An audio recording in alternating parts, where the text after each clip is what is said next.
Guys, आज का हमारा टॉपिक है काफी important, height and distance. Height and distance जो हमने लास्ट क्लास में ट्रिग्नोमेट्री करा था उसी का ही नेक्स्ट पार्ट है हाइट एंड डिस्टेंस। ठीक है, now height and distance is also important part. जैसा मैंने आपको ट्रिग्नोमेट्री में बताया था कि ट्रिग्नोमेट्री से एसएससी के हर एक पेपर में करीब करीब 10 क्वेश्चंस आपको मिल जाते हैं। तो हाइट एंड डिस्टेंस से उन 10 क्वेश्चंस में 4 क्वेश्चंस आपको हाइट एंड डिस्टेंस से पक्के पक्के हैं। तो हाइट एंड डिस्टेंस एक ऐसा चैप्टर है जिसको आप इग्नोर नहीं कर सकते हो। तो आज की क्लास में मैं आपको बताऊंगा कि कैसे कैसे क्वेश्चंस आपके हाइट एंड डिस्टेंस में एसएससी एग्जाम्स में आ सकते हैं। एसएससी में आएगा भी, बाकी किसी भी एग्जाम में ये नहीं आएगा height and distance, but SSC के लिए काफी इंपॉर्टेंट है। If you want to crack the SSC exams then you need to understand height and distance and the trigonometry। ठीक है, एक बार स्टार्ट करते हैं। डिस्टेंस में you need to learn 2 triangles। ठीक है, 2 ट्राइंगल्स यानी कि एक चीज क्लियर है भी, हाइट एंड डिस्टेंस जो जैसे ट्रिग्नोमेट्री में बताया था, हाइट एंड डिस्टेंस भी जो है वो हमेशा राइट एंगल ट्राइंगल में बनता है। मतलब हाइट एंड डिस्टेंस के जो क्वेश्चंस आएंगे वो हमेशा राइट एंगल ट्राइंगल पे आएंगे, यानी कि जिसमें एक ट्राइंगल जो है 90 डिग्री का होगा। बट इसमें हमें जो है टेन थीटा या साइन थीटा या कॉस थीटा की जरूरत नहीं पड़ेगी। हमने स्कूल टाइम में sine theta, cos theta, tan theta से किया था, बट अभी जो है आपको टाइम बचाना है तो टाइम बचाने के लिए sine theta, cos theta, tan theta आपको यूज नहीं करना है। 2 ट्राइंगल आपको याद करने हैं। अगर यहाँ पे 30 डिग्री का एंगल होगा और यहाँ पे क्या बन जाएगा भी 60 डिग्री का एंगल, बिकॉज तीनों एंगल्स का सम क्या बनता है 180 डिग्री, 180 डिग्री। तो 180 में से 90 ये है, 30 ये है, तो ये क्या बन गया 60। तो 30 डिग्री के, बहुत ध्यान से सुनना भी, इसी ट्राइंगल पे ये जो 2 ट्राइंगल मैं कराऊंगा, इन्हीं 2 ट्राइंगल के बेस पे आपके आगे वाले सारे के सारे क्वेश्चन में सॉल्व करूंगा। तो ये वाली स्लाइड बहुत ध्यान से करना। 30 के सामने अगर मेरे को x जो है साइड दी है, भाई बहुत ध्यान से, अगर 30 के सामने मेरे को साइड की जो लेंथ दी है वो x सेंटीमीटर दी है, तो 60 डिग्री का एंगल था उसके सामने क्या मिलेगा आपको x√3। इसको याद कर लेना भाई, 30 के सामने अगर x होगा तो 60 के सामने हमेशा x√3 मिलेगा। 90 के सामने बन जाएगा 2x। फाइन गाइस, 30, 60, 90 में जो रेशियो है वो क्या है, 30 डिग्री के सामने जो भी वैल्यू होगी, अगर मेरे को 60 डिग्री के सामने वाली साइड निकालनी है तो 30 डिग्री के सामने जो भी वैल्यू है उसको √3 से मल्टीप्लाई करने के बाद आपको 60 डिग्री के सामने वाली साइड मिल जाएगी। That's all. मतलब सारा जो खेल है वो 30 डिग्री का है। 30 डिग्री के सामने x जो है मानना है आपको, तो 60 के सामने क्या मिल जाएगा x√3, 90 के सामने क्या मिल जाएगा 2x। x की जगह 10 रख दो, 20 रख दो, 30 रख दो, 50 रख दो, आंसर में फर्क नहीं पड़ेगा।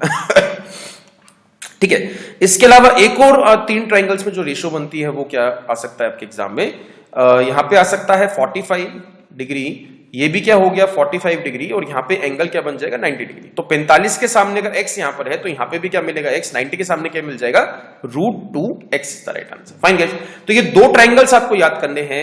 या तो वो एंगल जो है मतलब 30 डिग्री देगा, या फिर 45 डिग्री देगा, या फिर 60 डिग्री जो है आपको एंगल दिया जाएगा, या तो 30 डिग्री या 45 डिग्री या फिर 60 डिग्री। वो कभी भी 15 डिग्री का कोई भी एंगल नहीं देगा, कभी भी 28 या एब्रिटरी वैल्यूज का एंगल वो नहीं देगा। ठीक है, फाइन। तो 30 के सामने x आ गया तो 60 के सामने x√3 आएगा, 90 के सामने 2x मिल जाएगा। 45 के सामने x है तो दूसरे वाले 45 के भी सामने क्या मिलेगा x मिलेगा, 90 के सामने क्या आ जाएगा √2x आ जाएगा। ठीक है, ठीक है, तो स्टार्ट करते हैं। 2 तरह के एंगल्स आपको पढ़ने पड़ेंगे, एक होता है एंगल ऑफ एलिवेशन और एक होता है angle of depression. Basically angle of elevation और डिप्रेशन जो है, दोनों एंगलों की वैल्यू सेम रहती है। जो वैल्यू एंगल ऑफ डिप्रेशन की होगी वो ही वैल्यू जो है एंगल ऑफ एलिवेशन की होगी, बट स्टिल वो क्वेश्चन में डिफरेंशिएट कर सकता है, या तो आपको एंगल ऑफ एलिवेशन दे सकता है या फिर डिप्रेशन दे सकता है।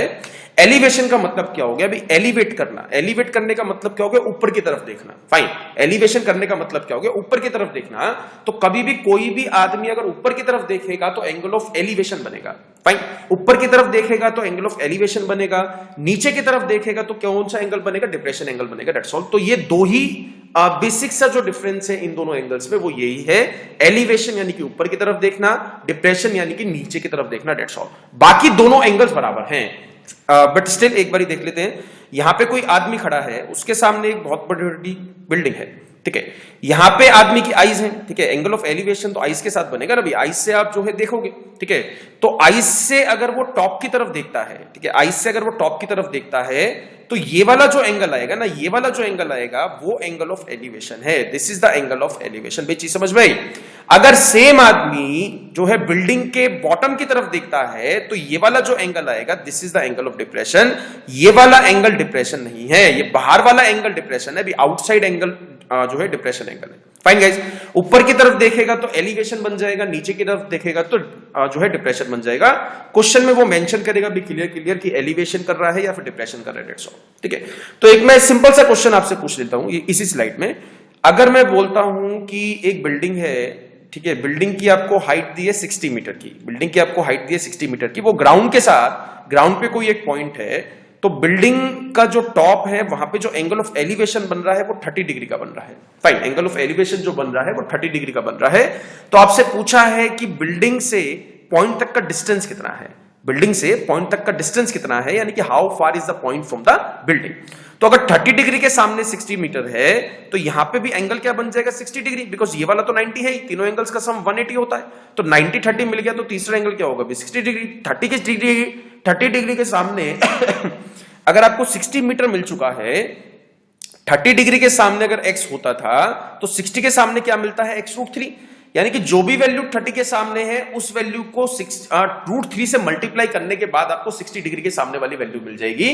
तो 30 डिग्री के सामने अगर 60 मीटर है तो 60 डिग्री के सामने क्या मिल जाएगा, 60√3 is the right answer. Fine guys, ये वाला क्वेश्चन समझ में आया ना? ठीक है, जो भी वैल्यू 30 डिग्री के सामने होगी उसको √3 से मल्टीप्लाई करना है अगर मेरे को 60 डिग्री के सामने वाली वैल्यू निकालनी है। तो इसी तरीके इसी क्वेश्चन में 90 के सामने वाली वैल्यू क्या बन जाएगी, यहां पे x था तो यहां पे क्या आ जाएगा 2x, तो 2x का मतलब क्या हो गया, यहां पे हो जाएगा 120 मीटर।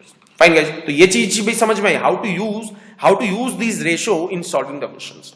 ठीक, एक क्वेश्चन करते हैं, फर्स्ट क्वेश्चन स्टार्ट करते हैं। ओके, इस पे देखते हैं भी क्या दिया है। The angle of elevation to the top of the 30 metre high building from a point on the ground is 30 degree. मतलब एंगल ऑफ एलिवेशन दिया है, बिल्डिंग की हाइट दी है और 30 डिग्री दिया है। Then find the distance from the foot of the building to the point on the ground, यानी कि डिस्टेंस आपको निकालना है। जो मैं अभी आपको एग्जांपल करा रहा था वैसे ही क्वेश्चन है। डिस्टेंस आपसे पूछा है फुट ऑफ द बिल्डिंग से ग्राउंड तक का, ठीक है, जो पॉइंट था ग्राउंड पे। तो एक बिल्डिंग बनाते हैं, ठीक है, बिल्डिंग की आपको हाइट क्या दी है 30 मीटर, और यहां पे एक पॉइंट ले लेते हैं, ठीक है, यहां पे एक पॉइंट ले लेते हैं, और ये वाला जो एंगल बनाया गया है, ये जो वो है 30 डिग्री बनाया गया है, ये वाला तो 90 है, इसमें तो कोई भी डाउट ही नहीं है, ये 90 है, ये 30 है, तो यहां पे क्या मिल जाएगा आपको 60 डिग्री। तो क्वेश्चन सबको समझ में आ चुका होगा, इवन सबने आंसर भी निकाल लिया होगा। तो यहां पे 30 डिग्री के सामने अगर 30 मीटर दिखाई देता है तो 60 के सामने क्या मिल जाएगा, 30√3। तो आंसर क्या आ गया, 30√3 जो है डिस्टेंस है, जो ग्राउंड पे पॉइंट था वो बिल्डिंग से 30√3 मीटर दूर है। फाइन गाइस, ठीक है, one more question, next question देखते हैं। The angle of elevation to the top of the 45 metre high building, यानी कि एक बिल्डिंग है जिसकी हाइट 45 मीटर की है, यानी कि 45 मीटर्स की उसकी हाइट है। ये वाला एंगल जो है वो 90 डिग्री है, तो उसने पूछा from a point on the ground is 60 degree, यानी कि यहां पे जो एंगल ऑफ एलिवेशन बन रहा है वो 60 डिग्री का बन रहा है। तो ये 60 है, तो यहां पे क्या मिल जाएगा 30 डिग्री। तो ये थोड़ा सा नया क्वेश्चन है, मैंने अभी तक ऐसा क्वेश्चन आपको नहीं कराया है। तो यहां पे उसने पूछा, सेम क्वेश्चन पूछा है, then find the distance from the foot of the building to the point on the ground. तो पिछले वाले क्वेश्चन से इस क्वेश्चन में अलग क्या दिया है, इसमें एंगल ऑफ एलिवेशन 60 का बनता है, पिछले वाले क्वेश्चन में एंगल ऑफ एलिवेशन बन रहा था 30 डिग्री का। फाइन, तो यहां पे एक चीज हमेशा ध्यान रखना, आपको 30 डिग्री के सामने वाली साइड से स्टार्ट करना है, 60 डिग्री के सामने वाली साइड से नहीं करना है। 30 डिग्री के सामने वाली साइड अगर नहीं दी है तो उसको क्या मान लोगे, x मान लोगे, दैट्स ऑल। बट 30 डिग्री के सामने अगर x होता है तो 60 डिग्री के सामने क्या मिलता है, x√3। मतलब सिंपल सा लॉजिक ये है, जो भी वैल्यू 30 डिग्री के सामने होती है, जो भी वैल्यू 30 डिग्री के सामने होती है, 60 के सामने वाली निकालनी है तो उस वैल्यू को √3 से मल्टीप्लाई करना पड़ता है। तो यहां पे अगर x है तो 60 के सामने क्या मिल जाएगा आपको, x√3, बट यहां पे दिया क्या है 45 मीटर, तो x√3 किसके बराबर रख देंगे, 45, x की वैल्यू निकाल लेंगे, x क्या आ जाएगा 45 डिवाइडेड बाय √3।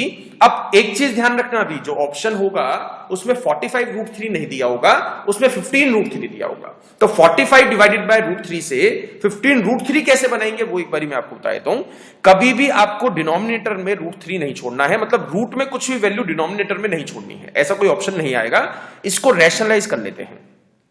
रैशनलाइज करने का मतलब क्या हो गया, इसको √3 से मल्टीप्लाई कर दो और इसको √3 से डिवाइड कर दो, √3 से मल्टीप्लाई, √3 से डिवाइड। तो यहां पे आ जाएगा ऊपर 45√3 एंड √3 मल्टीप्लाई √3 क्या बन जाएगा 3, तो ये कट जाएगा 15 पे, आंसर क्या गया 15√3 सेंटीमीटर या फिर metre is the right answer. तो ये ऑप्शन दिया होगा भी, ये ऑप्शन आपको नहीं दिया होगा। फाइन, इसको कन्वर्ट करना है इस ऑप्शन में, this is the right answer, इसके मार्क्स मिलेंगे। ओके, थर्ड क्वेश्चन एक बारी चेक करते हैं। ओके, इस वाले क्वेश्चन में देखते हैं क्या दिया है। If 15 metre pole is standing at an angle of 60 degree with the wall, यानी कि एक वॉल है, ठीक है, एक वॉल है और इसके सहारे से एक 15 मीटर का पोल जो है खड़ा है। 15 मीटर का पोल जो है खड़ा है और वो जो एंगल बनाता है वो 60 डिग्री का बनाता है, एंगल बनाता है वॉल के साथ जो 60 डिग्री का बनाता है। तो यहां पे यहां से यहां तक का तो डिस्टेंस आपको मिल चुका है, बिकॉज पोल का डिस्टेंस आपको दिया 15 मीटर। अब एक चीज जो बच्चे इसमें कंफ्यूजन क्रिएट करते हैं, बच्चों को हमेशा डाउट रहता है सर ये 60 डिग्री यहां आएगा या फिर 60 डिग्री यहां आएगा। तो 60 डिग्री जो है वो यहां पे आएगा भी, चाहे विद द वॉल दिया हो चाहे विद द ग्राउंड दिया हो। 60 डिग्री जो है ऊपर वाला एंगल आप नहीं लोगे, बिकॉज अगर आप झुकते हो भाई, अगर आप झुकते हो तो जो झुकाव का जो एंगल बनता है वो आप ग्राउंड के साथ कैलकुलेट करते हो हमेशा, चाहे आप ग्राउंड जो है वॉल के सामने जो है उसके सहारे से खड़े हुए हो या किसी और चीज के सहारे से खड़े हुए हो, तो जिस एंगल पे आप खड़े हुए हो तो वो ग्राउंड के साथ एंगल आपका काउंट होगा, ना कि उस चीज के साथ एंगल आपका काउंट होगा। तो हमेशा ये वाला 60 डिग्री आएगा भी, चाहे विद द वॉल दिया हो। ये मैंने क्वेश्चन स्पेशली मेंशन करा था, इसमें बहुत ज्यादा डाउट आता है बच्चों का, तो यहां पे हमेशा 60 डालना है। तो यहां पे आ जाएगा 90 डिग्री और यहां पे आ जाएगा 30 डिग्री। उसने बोला नहीं था कि एंगल ऑफ एलिवेशन है, उसने 60 डिग्री बोला विद द वॉल, तो विद द वॉल का मतलब ये वाला एंगल जो है वो 60 डिग्री रहेगा। तो 30 डिग्री के सामने अगर x होगा तो 60 के सामने क्या मिल जाएगा, x√3। फाइन भाई। और 90 डिग्री के सामने क्या मिल जाना चाहिए आपको, 2x। भाई चीज समझ में आई या नहीं आई? वो पहले वाली रेशियो मैं यूज कर रहा हूं, अभी तक मैंने तीनों क्वेश्चंस में tan थीटा यूज नहीं करा है, ना आपको आने वाले क्वेश्चंस में यूज करना है, ठीक है। तो यहां पे देखते हैं 30 डिग्री के सामने अगर मैं x मानता हूं तो 60 डिग्री के सामने क्या मिलेगा आपको, x√3, और 90 डिग्री के सामने क्या मिल जाएगा आपको, 2x। Then find out the height of the wall. Height of the wall आपको निकालनी है, तो 2x बराबर 15 है तो x की वैल्यू तो मिल जाएगी ना भाई, सिंपल सा लॉजिक है। x की वैल्यू क्या मिल गई आपको, 7.5। तो उसने पूछा find out the height of the wall, 60 degree के सामने वाली साइड आपको निकालनी, बिकॉज हाइट तो यही है, हाइट तो यही है ना। तो 60 डिग्री के सामने क्या दिया है, x√3, x की वैल्यू क्या है 7.5, तो 7.5√3 metre is the right answer. जो नया था क्वेश्चन में क्या था, ये वाला कॉन्सेप्ट था, इसलिए मैंने ये क्वेश्चन स्लाइड में डाला था। 60 डिग्री विद द वॉल, बहुत ध्यान से करना है। 60 डिग्री का जो एंगल बनेगा वो ग्राउंड के साथ बनेगा, वॉल के साथ नहीं बनेगा, ठीक है। नेक्स्ट क्वेश्चन देखते हैं, 4th क्वेश्चन। अब ये क्वेश्चन भी ऐसा है, मतलब ये ट्री वाला आपने भी कभी एसएससी का एग्जाम पहले दिया होगा या आपने कुछ क्वेश्चन सॉल्व किए होंगे या कभी भी नहीं भी करे हैं, तो एक चीज ध्यान रखना भी, ये वाला जो 4th क्वेश्चन है ना, ये एक ऐसा क्वेश्चन है हर साल आता है। मतलब ट्री टूट के ग्राउंड के साथ एंगल ये बनाता है, ये it is like a fix question, ठीक है। क्वेश्चन में उसने कहा है, ठीक है, a tree breaks due to storm, यानी कि एक आया भी तूफान, एक तूफान आता है तो ट्री जो है वो टूट जाता है, ठीक है। तूफान आता है तो ट्री जो है वो टूट जाता है। लेट्स सपोज वो यहां से टूट गया, ठीक है, वो जो ट्री है वो यहां से टूट गया और वो टूट के ग्राउंड पे गिर पड़ा, ठीक है। जो टूटा हुआ पार्ट था वो जो है ग्राउंड पे गिर पड़ा, और ग्राउंड के साथ जो एंगल बनाता है, जो टूटा हुआ पार्ट था, उसने कहा है ना, bend so that the top of the tree touches the ground and making an angle 30 degree with it. तो यहां पे जो एंगल बन गया वो बन गया 30 डिग्री का। The distance between the foot of the tree to the point where the top touches the ground is 8 metre, यानी कि यहां से यहां तक उसने डिस्टेंस दिया है 8 metre. What was the height of the tree, भाई इस चीज पे ध्यान देना, इस चीज पे ध्यान देना, स्पेशली उसने कहा है व्हाट वाज का मतलब क्या हो गया, टूटने से पहले उसकी हाइट क्या थी। बट वॉस का मतलब क्या हो गया, टूटने से पहले उसकी हाइट क्या थी। तो ये जो टूटा हुआ पार्ट था, इसको मैं वापसी फिक्स करता हूं तो वो वाली हाइट आपको निकालनी है, यहां से यहां तक की हाइट नहीं निकालनी है। कितनी लेंथ का कितनी हाइट का अभी ट्री है वो नहीं बताना है, कितनी हाइट का ट्री था वो बताना है, ठीक है। एक बार स्टार्ट करते हैं भी, ये 30 है, ये वाला एंगल 90 बन जाएगा और ये वाला एंगल क्या बन जाएगा, 60 डिग्री। तो 30 के सामने अगर यहां से यहां तक की वैल्यू x लेता हूं तो 60 के सामने क्या मिलना चाहिए भाई, अगर 30 के सामने x है तो 60 के सामने x√3 मिलेगा, नहीं मिलेगा भाई, चीज समझ में आई। अगर 30 डिग्री के सामने x है तो 60 के सामने x√3 मिलेगा, बट यहां पे दिया क्या है आपको 8, तो x की वैल्यू क्या मिल जाएगी, 8 divided by √3 is the right answer. Fine guys, तो x की वैल्यू यहां से निकालनी थी, 30 के सामने वाली जो वैल्यू है वो क्या आ गई, 8 divided by √3 is the right answer. जो वैल्यू थी वो क्या आ गई, 8 डिवाइडेड बाय √3। 60 के सामने 8 था, 30 के सामने x था, तो 30 के सामने अगर x होगा तो 60 डिग्री के सामने आपको क्या मिलेगा, x√3। x√3 नहीं दिया गया है क्वेश्चन में, क्या दिया गया है, 8 मीटर। तो दोनों को इक्वेट करके we need to find the value of x, ठीक है। अब उसने मेरा भाई यहां पे आंसर नहीं आया है, अभी मेरा आंसर नहीं आया, यहां पे दो क्वेश्चन बन सकते हैं। अगर वो मेरे से पूछता what is the height of the tree, तो इसके केस में तो x ही आंसर बन जाता, 8 डिवाइडेड बाय √3 ही आंसर बन जाता। बट अगर उसने पूछा है बट वॉज, तो ये वाली वैल्यू भी आपको प्लस करनी पड़ेगी, हाइपोटेनस। तो यहां पे जो है 90 के सामने क्या बनता है, अगर 30 के सामने x होता है तो 2x, 2x का मतलब क्या हो गया, इसको मल्टीप्लाई 2 करोगे तो क्या आ जाएगा 16 डिवाइडेड बाय √3। तो इसके सामने क्या आ गया 16 divided by √3 is the right answer. अब मेरे को टोटल निकालना है भी, इसको भी प्लस करना है, यानी कि 8 डिवाइडेड बाय √3 को भी प्लस करना है और 16 डिवाइडेड बाय √3 को भी प्लस करना है। तो 8 divided by √3 plus 16 divided by √3 क्या मिल जाएगा आपको 24 डिवाइडेड बाय √3। इसको रैशनलाइज करोगे √3 से मल्टीप्लाई √3 से डिवाइड, तो यहां पे क्या आ जाएगा 24 √3 डिवाइडेड बाय 3, तो ये कट जाएगा 8 पे, तो आंसर क्या आ गया 8 √3 is the what was the height, यानी कि 8 √3 मीटर जो है लंबा वो था, पहले टूटने से पहले वो 8 √3 मीटर था।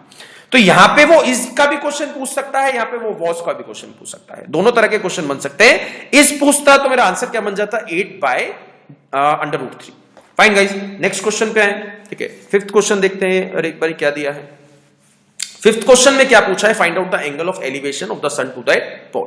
तो यहां पे एंगल ऑफ एलिवेशन आपको निकालने हैं, मतलब एंगल निकालने हैं, ठीक है, एंगल निकालने हैं। ऐसे क्वेश्चन रेयर हैं, but still you need to know, ठीक है। अगर आ जाएंगे तो तब कैसे करेंगे आप। If the length of the shadow of a pole √3 times of its height, मतलब लेंथ ऑफ द शेडो, तो शेडो की जो लेंथ होगी भाई हमेशा आपको क्या माननी है, आने वाले कुछ क्वेश्चन में मैं लेंथ के क्वेश्चन कराऊंगा, लेंथ ऑफ द शेडो। तो लेंथ ऑफ द शेडो जो है ये वाली नहीं है भाई, hypotenuse length of the shadow नहीं है। लेंथ ऑफ द शेडो जो आपको माननी है distance from the pole to the point, यानी कि यहां से यहां तक की this the length of the shadow है, ये लेंथ ऑफ शेडो है, ये लेंथ ऑफ शेडो नहीं है, ठीक है। उसने कहा length of the shadow of the pole is √3 times of its height, यानी कि यहां पे अगर x है तो यहां पे जो है √3x मिलेगा, बिकॉज उसने लेंथ क्या बोला, जितनी भी हाइट का पोल है उसकी √3 टाइम्स जो है उसकी बनती है shadow. Then find out the angle of the elevation to sun to that pole. तो ये वाला एंगल ऑफ एलिवेशन आपको निकालना है। तो ये वाला केस भी किस एंगल में होता है, अगर मैं 30 डिग्री के सामने, हम बार बार कर रहे हैं, 30 डिग्री के सामने x होता है, तो 60 डिग्री के सामने क्या मिलता है, तभी तो √3x मिलता है ना भाई। 60 डिग्री के सामने √3x मिलता है जब 30 डिग्री के सामने x होता है। तो यहां पे find out the angle of elevation of the pole क्या आ गया, answer is 30 degree is the right answer. That's all. Fine guys, तो ये आपको केस देखने हैं कि ये जो है कौन से दो रेशियोज जो मैंने आपको कराई थी 30-60-90 की एंड 45-45-90 की, तो उन दोनों में से किस ट्राइंगल का केस ये है, अगर वो एंगल ऑफ एलिवेशन या डिप्रेशन आपसे पूछता है। अगेन रिपीट कर रहा हूं, एंगल ऑफ एलिवेशन और डिप्रेशन जो है दोनों वैल्यू सेम रखनी है आपको भाई। अगर मैं यहां से डिप्रेशन पूछता हूं तो डिप्रेशन वाला एंगल ये है, डिप्रेशन वाला जो एंगल ये है, ये पूरा एंगल 90 डिग्री का है, ये पूरा एंगल 90 डिग्री का है, 90 डिग्री में से 60 मिल गया तो यहां पे भी क्या आ जाएगा 30 डिग्री। तो एंगल ऑफ एलिवेशन और डिप्रेशन जो है वो सेम है, जस्ट उनका कहने का मतलब डिफरेंट है, दैट्स ऑल। उससे ज्यादा ये 1% का फर्क नहीं है। एंगल ऑफ डिप्रेशन एलिवेशन आपको सेम लेने हैं, ठीक है। एक और क्वेश्चन कर लेते हैं, में भी आपको सेम चीज दी गई है, we need to find the angle of depression. Now इस वाले क्वेश्चन में क्या दिया गया है, आपको डिप्रेशन का एंगल निकालना है ऑफ द सन, ठीक है। तो यहां पे length of the shadow of a pole √3 metre, यानी कि एक पोल है जिसकी शेडो की लेंथ आपको जो है √3 दी गई है, यहां पे आ गया √3 and height of the pole is 3 metre, यहां पे जो है आपको दिया गया है 3 मीटर, और ये वाला जो है एंगल आपको नहीं दिया गया है, ये वाला एंगल 90 भाई ये तो पता ही है ना 90। तो ये वाला एंगल आपको निकालना है, डिप्रेशन वाला एंगल, ठीक है। ये वाला डिप्रेशन वाला एंगल आपको निकालना है। तो डिप्रेशन वाला एंगल मैं कैसे निकाल सकता हूं भाई, यहां पे 3 है, यहां पे जो है √3 है, यहां पे जो है √3 है। एक चीज क्लियर है भाई, अगर मैं किसी ट्राइंगल में, ठीक है, कोई ट्राइंगल है, अगर मैं उसके 30 डिग्री के सामने वाला एंगल जो है साइड जो है वो √3 लेता हूं, 30 डिग्री के सामने वाली साइड अगर मैं √3 लेता हूं तो 60 के सामने वाली साइड क्या बन जाएगी भी 3। ऐसा क्यों होगा, बिकॉज जो भी साइड 30 डिग्री के सामने वाली रहती है, अगर 60 डिग्री के सामने वाली साइड आपको निकालनी है तो उस साइड को √3 से मल्टीप्लाई करना पड़ता है। तो यहां पे अगर 30 डिग्री के सामने √3 है तो 60 के सामने 3 कैसे मिला, √3 को मल्टीप्लाई किससे कर दोगे आप, √3 से। बिकॉज मैंने आपको केस बताया ना, इसमें बच्चों को इनिशियली डाउट आता है, इसमें जो है आप नए नहीं हो, सबको ही डाउट आता है। मैंने आपको बताया था कि 30 डिग्री के सामने अगर x होता है तो 60 डिग्री के सामने क्या मिलता है आपको, √3x। मतलब जो भी वैल्यू है 30 डिग्री के सामने वाली उसको √3 से मल्टीप्लाई करते हैं, अगर मेरे को 60 डिग्री के सामने वाली वैल्यू निकालनी है। तो यहां पे 30 डिग्री के सामने अगर √3 होगा तो 60 के सामने 3 मिलेगा आपको, तो 3 और √3 में पेयर क्या बन गया, अगर मैं 30 डिग्री के सामने √3 लेता हूं तो 60 डिग्री के सामने आपको 3 मिल जाएगा, क्योंकि इसको √3 से मल्टीप्लाई करोगे तो क्या मिल जाएगा आपको, 3 इज द राइट आंसर। तो उसने पूछा ये वाला एंगल निकालना है, तो ये अगर 60 है, एंगल ऑफ एलिवेशन अगर 60 है, तो एंगल ऑफ डिप्रेशन भी क्या मिलेगा आपको, 60 degree is the right answer, because ये टोटल 90 था, 90 में से 30 माइनस कर दे तो क्या बच गया आपके पास, 60 is the right answer. Fine guys, तो क्वेश्चन आपको समझ में आया, ये एंगल वाले क्वेश्चन आपको किस तरीके से निकालने हैं, ठीक है, अब मैं स्टार्ट करता हूं जिसमें दो एंगल्स की बात करेगा। मतलब एक एंगल जो एंगल ऑफ एलिवेशन बनता है वो 30 डिग्री का बनता है, दूसरा एंगल ऑफ एलिवेशन 45 डिग्री जो है डिग्री का बनता है, या फिर 60 डिग्री का बनता है। इस तरीके के क्वेश्चन जिसमें दो एंगल्स आपको दिए जाएंगे। तो एक बार 7th क्वेश्चन स्टार्ट करते हैं। अब इस क्वेश्चन को पढ़ो, वन बाय वन पढ़ो। जो डायग्राम है वो इंपॉर्टेंट है भाई, जो हाइट एंड डिस्टेंस में जो इंपॉर्टेंट पार्ट है, एक ही तरीके के क्वेश्चन में 10 तरह की वो लैंग्वेज डाल सकता है, अलग अलग तरीके से उसको जो है प्रेजेंट करा जा सकता है। The angle of elevation at the point on the ground from the vertex of the minar. मतलब उसने कहा क्या है इस क्वेश्चन में आपसे कि एक बिल्डिंग है, ठीक है, एक जो है वो बिल्डिंग मान लेते हैं, बिल्डिंग है और उसके सामने जो है एक केबल टावर है। तो केबल टावर बना दिया यहां पे। तो उसने बोला आपसे जब of the top of the building from the foot of the tower, यानी कि from the foot of the tower का मतलब क्या होगा, जब बिल्डिंग से टावर के बॉटम की यानी कि जो फुट है उसकी तरफ जो एंगल ऑफ एलिवेशन बनता है, ये वाला एंगल क्या आ गया अभी 30 डिग्री का, ठीक है।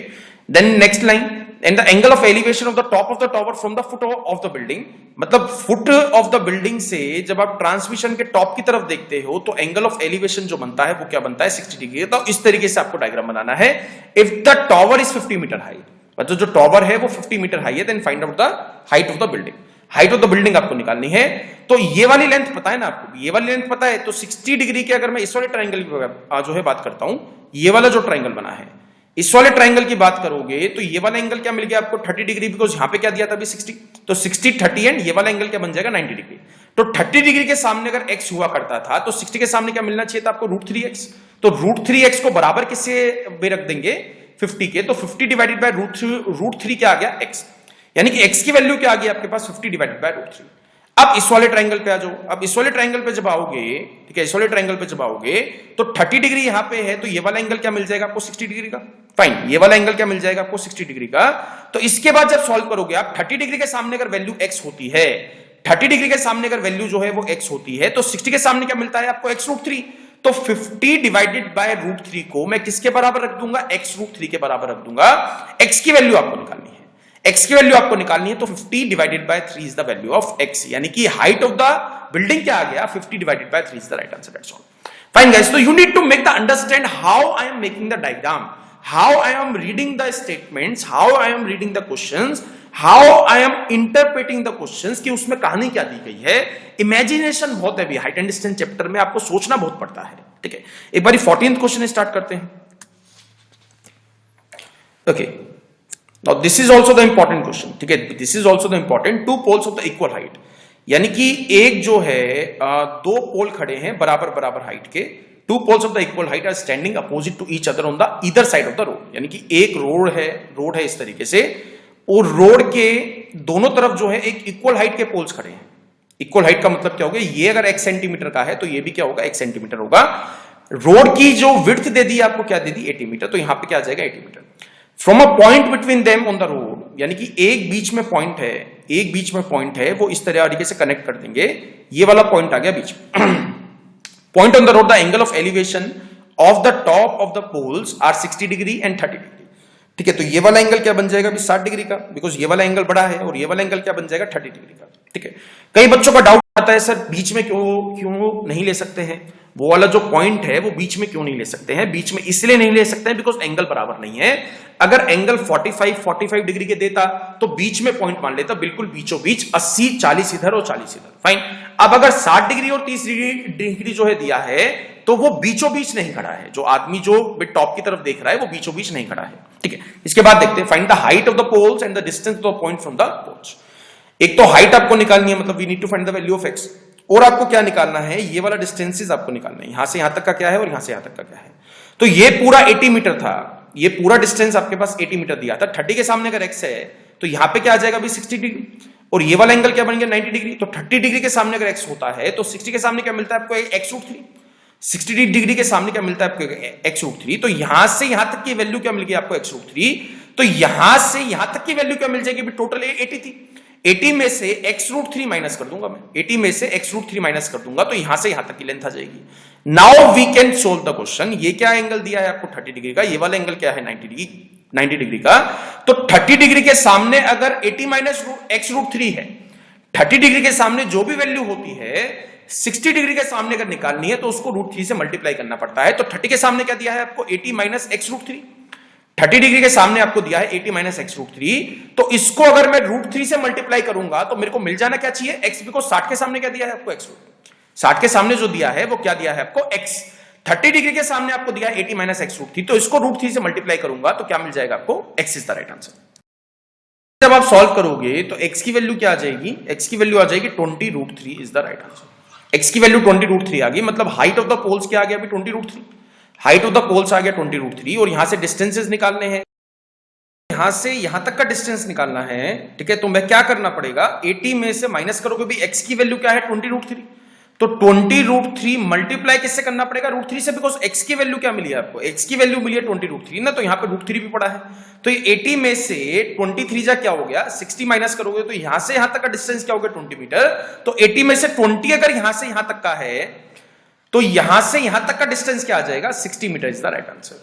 तो आंसर्स क्या आ गए, 20 मीटर एक आंसर आ गया, 60 मीटर एक आंसर आ गया, और 20 रूट थ्री जो है हाइट ऑफ द पोल्स आ गई। फाइन गाइस, तो these are the important questions, ठीक है। जस्ट आपको इमेजिन करना है, जैसे मैं पिछले अगेन एंड अगेन हर एक क्वेश्चन में एक ही चीज बोलता हूं, you need to make the diagrams. Diagram एक बार बन जाएगा, उसके बाद क्वेश्चन में कुछ भी नहीं है, ठीक है। एक बार 15th क्वेश्चन ट्राई करते हैं, और this is also the important question, ठीक है। यहां पे जो दिया गया है, एक शिप है, ठीक है, a ship of the height 12 metre, यानी कि एक जो शिप है उसकी हाइट क्या दी है आपको 12 मीटर, तो ये वाला डिस्टेंस आपको 12 मीटर दिया गया है। This is the water level, ये जो है भी पानी का लेवल है, और इसके सामने जो है एक लाइट हाउस है, इसके सामने एक जो है भी लाइट हाउस है। From the top of the lighthouse the angle of depression to the top of the mast, top of the mast का मतलब क्या हो गया कि टॉप ऑफ द शिप, तो टॉप ऑफ द शिप पे जो एंगल ऑफ डिप्रेशन बनता है लाइट हाउस के टॉप से, यानी कि ये वाला जो एंगल दिया है वो आपको क्या दिया है 30 डिग्री। फिर उसके बाद and the base of the ship equal to 45 degree, यानी कि ये वाला जो एंगल दिया है बेस ऑफ द शिप, यानी कि शिप के नीचे की तरफ देखता हूं मैं, बॉटम की तरफ, तो ये वाला जो एंगल है वो क्या है, अरे आपके पास आ गया 45 डिग्री। तो ये वाला एंगल अगर 30 डिग्री है तो ये वाला भी एंगल क्या मिलेगा आपको है, ये वाला भी जो एंगल है वो भी क्या आ गया 30 degree, because angle of depression और एलिवेशन सेम होते हैं। अब ये वाला एंगल 45 है, तो अंदर वाला ये वाला एंगल भी क्या आ जाएगा 45 डिग्री का। अब हमें निकालना क्या है, how far is the ship from the light house, ये वाला डिस्टेंस आपको यहां से यहां तक का निकालना है। लाइट हाउस की हाइट नहीं दी है, बट शिप की हाइट दी है, क्या आ गया 12 मीटर, तो यहां से यहां तक भी क्या मिल जाएगा आपको 12 मीटर, ठीक है। तो यहां से यहां तक भी क्या मिल गया आपको 12 मीटर। तो अगर इस वाले 45 मतलब ये वाला 45 डिग्री है, तो यहां पे 90 डिग्री बनेगा, तो ये 45 है, तो यहां पे भी क्या मिल गया आपको 45 डिग्री का एंगल। तो 45 डिग्री के सामने अगर x होता है तो इस वाले 45 के भी सामने क्या आएगा x। अब x में से जो है 12 तो मिल चुका है, तो यहां से यहां तक का डिस्टेंस क्या मिल जाएगा x माइनस 12, ठीक है। x में से भी 12 मीटर तो यहां से यहां तक का हुआ ना, तो यहां से यहां तक का डिस्टेंस क्या आ गया x माइनस 12 मीटर। अब इस वाले ट्राइंगल पे आ जाओ, जो ऊपर वाला ट्राइंगल है जो 30 60 90 वाला है, इस वाले ट्राइंगल में जब आप आओगे तो इसमें 30 डिग्री के सामने क्या जो है दिया गया है आपको x माइनस 12, तो ये वाला जो एंगल है वो क्या मिल गया आपको 60 डिग्री का। तो 30 डिग्री के सामने अगर x माइनस 12 है, तो 60 के सामने क्या मिल जाएगा, x माइनस 12 को मल्टीप्लाई किससे करना पड़ेगा, रूट 3 के साथ। तो 60 के सामने जो एंगल जो साइड दी है मेरे को क्या दी है x सेंटीमीटर, यानी कि मीटर, सॉरी x क्या दिया है मीटर, भाई x मीटर यहां पे, तो यहां पे भी क्या आ जाएगा x मीटर। तो x minus 12 root 3 equal to क्या आ गया x। तो यहां से जब सॉल्व करोगे तो ये आ जाएगा रूट 3x, ठीक है, और यहां पे पहुंच जाएगा 12, और माइनस क्या कर दोगे x, तो x की वैल्यू क्या आ गई root 3 minus x equal to 12, तो x यहां पे आ जाएगा 12 डिवाइडेड बाय रूट 3 माइनस 1, ठीक है। रूट 3 माइनस 1 तो रैशनलाइज कर सकते हैं, 12 divided by root 3 minus 1 multiply root 3 plus 1 divided by root 3 plus 1। तो जब सॉल्व करोगे तो आंसर आ जाएगा 6 root 3 plus 1 is the right answer, यानी कि इतने डिस्टेंस पे वो जो है अभी है, ठीक है। Answer is 6 divided by root 3 plus 1, sorry 6 multiply root 3 plus 1 is the right answer. एक लास्ट क्वेश्चन मैं आपको कराऊंगा एरोप्लेन वाला। ये एक शिप वाला क्वेश्चन बहुत आता है आपके एग्जाम में, और एक एरोप्लेन वाला क्वेश्चन बहुत आता है आपके एग्जाम में, जिसमें वो एरोप्लेन की स्पीड आपसे पूछ लेता है। उसका डायग्राम थोड़ा सा डिफरेंट है, अब तक हमने वैसा एक भी डायग्राम नहीं बनाया है, बट एक बार स्टार्ट करते हैं। क्वेश्चन में आपको क्या दिया है, प्लेन इज फ्लाइंग, ठीक है, angle of elevation of aeroplane from a point on the ground is 60 degree. मतलब एरोप्लेन लेट सपोज अभी यहां पर है, और ग्राउंड के साथ जो एंगल ऑफ एलिवेशन बनाता है वो 60 डिग्री का बनाता है। मतलब ये वाला जो एंगल बनेगा वो क्या बनेगा 60 डिग्री का, तो इसको बाहर की तरफ लिख लेते हैं, ये क्या आ गया 60 डिग्री। आफ्टर 15 सेकेंड्स फ्लाइट, यानी कि 15 सेकंड के बाद जो एंगल ऑफ एलिवेशन है वो 30 डिग्री बन जाता है। अब एंगल ऑफ एलिवेशन कम हुआ है, यानी कि एंगल ऑफ एलिवेशन कम हुआ होने का मतलब क्या हो गया कि प्लेन जो है वो दूर जा रहा है, वो पास नहीं आ रहा है, मतलब हमारे जो है वो पास नहीं आ रहा है, हमसे दूर जा रहा है। तो दूर जाने का मतलब क्या हो गया, वो इधर की तरफ मूव करेगा। अगर एंगल जो है बढ़ता तो बढ़ने का मतलब क्या हो गया, वो इधर की तरफ मूव करता। अब एंगल कम हो रहा है तो इधर की तरफ मूव करेगा। अभी एक एक पॉइंट आपको ध्यान से सुनना है। अब यहां से जो एंगल ऑफ एलिवेशन बन रहा है वो क्या बन रहा है, 30 डिग्री का। ये वाला जो एंगल है वो क्या दे दिया, 30 डिग्री का, ठीक है। और उसने बोला है कि जो उड़ रहा है वो कितनी हाइट पे उड़ रहा है, 1500√3। तो ये वाला डिस्टेंस क्या आ गया, 1500√3 मतलब ग्राउंड से, ठीक है। तो निकालना क्या है, if the aeroplane is flying at the height of 1500√3 then find the speed of the plane. तो यहां से यहां तक का डिस्टेंस उसने 15 सेकंड के अंदर कवर करा है। फाइन गाइस, यहां से यहां तक का डिस्टेंस उसने 15 सेकंड के अंदर कवर करा है। तो अगर मेरे को डिस्टेंस मिल जाता है, टाइम तो पता ही है, डिस्टेंस पता चल जाएगा तो टाइम तो पता ही है, तो मैं स्पीड निकाल सकता हूं, ठीक है। तो यहां से मैं कैसे करूंगा ये वाला क्वेश्चन सॉल्व। तो इस वाले ट्रायंगल पे आ जाओ, जो ये 30, 60, 90 वाला ट्रायंगल है, जो ये वाला ट्रायंगल है, जो पहले वाला ट्रायंगल है, तो इसमें 30 डिग्री का ये है, ये वाला एंगल बन जाएगा 60 डिग्री का, और ये वाला एंगल बन जाएगा भी 90 डिग्री का। तो 30 डिग्री के सामने अगर 15√3 है तो 60 के सामने √3 से मल्टीप्लाई करोगे तो क्या आ जाएगा, ये आ जाएगा 15√3 मल्टीप्लाई √3, क्या आ जाएगा 4500 मीटर। यानी कि 4500 मीटर जो है यहां से यहां तक की लेंथ आ चुकी है। अब अगर मैं यहां से एक परपेंडिकुलर इस पे डालता हूं, ठीक है, परपेंडिकुलर का मतलब क्या हो गया, भी एंगल क्या बनेगा, 90 डिग्री। तो यहां से यहां तक का अगर मैंने डिस्टेंस निकाल लिया, यहां से यहां तक का अगर मैंने जो है डिस्टेंस निकाल लिया, यही डिस्टेंस जो है इसका मिल जाएगा। तो मेरे को पता चल जाएगा भी कितना उसने 15 सेकंड में ट्रेवल करा है, डेट्स ऑल। तो ये वाला अगर मैं ट्राइंगल लेता हूं, ये जो बाहर वाला ट्राइंगल है जिसमें एंगल 60 डिग्री दिया गया है, तो ये वाला एंगल 60 है, तो ये वाला एंगल क्या बन जाएगा, भी 30 डिग्री का, और यहां पे क्या आ जाएगा, 90 डिग्री, ठीक है। तो 30 डिग्री के सामने अगर x दिया होगा, 30 डिग्री के सामने अगर मेरे को x मीटर दिया गया है, तो 60 के सामने क्या मिलना चाहिए, x√3। फाइन गाइस, भाई मिलना चाहिए नहीं मिलना चाहिए। अगर 30 डिग्री के सामने x दिया गया है तो 60 के सामने क्या मिलेगा आपको, x√3। फाइन, बट यहां पे x√3 है, यहां पे 15√3 है, इनडायरेक्टली दोनों वैल्यूज बराबर है, तो दोनों वैल्यूज बराबर रख दो। x√3 बराबर किसके हो गया, 15√3 के, तो √3 से √3 कट गया, x की वैल्यू क्या आ गई, 1500। तो यहां पे ये वाला डिस्टेंस क्या आ गया आपके पास, 1500 मीटर्स। टोटल 4500 था, भाई यहां से यहां तक का डिस्टेंस आपके पास 4500 था, 1500 यहां से यहां तक का है, तो यहां से यहां तक का डिस्टेंस क्या आ जाएगा, 3000 मीटर्स।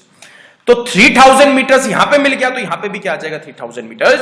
तो 3000 मीटर्स उसने कवर करा है, 3000 मीटर्स कवर करा है इन 15 सेकंड्स। तो आंसर क्या आ गया भाई, आंसर यहां से आ जाएगा 200 मीटर पर second is the right answer, ठीक है। 200 मीटर पर सेकंड की वो स्पीड से चल रहा है। तो क्वेश्चन में वो डिस्टेंस भी पूछ सकता था, क्वेश्चन में वो जो है स्पीड भी पूछ सकता है, तो कई तरीकों के क्वेश्चन बना सकता है। तो ये एक नया क्वेश्चन था जिसमें नई तरीके से डायग्राम बना था, बट इसमें भी मैंने दो एंगल का यूज करा है। क्वेश्चन जो एग्जाम में आपके आएगा उसमें दो एंगल का यूज करेगा, it is fixed kind of चीज, ठीक है। अगर फिर भी कोई आज की क्लास में आपको डाउट्स रहते हैं, शीट जो भेजी है उसमें से प्रैक्टिस करने हैं, सारे के सारे क्वेश्चन प्रैक्टिस करने हैं। कोई डाउट आता है तो just ask me, abhishek.studyiq@gmail.com, and best of luck for your exams. Thanks a lot guys.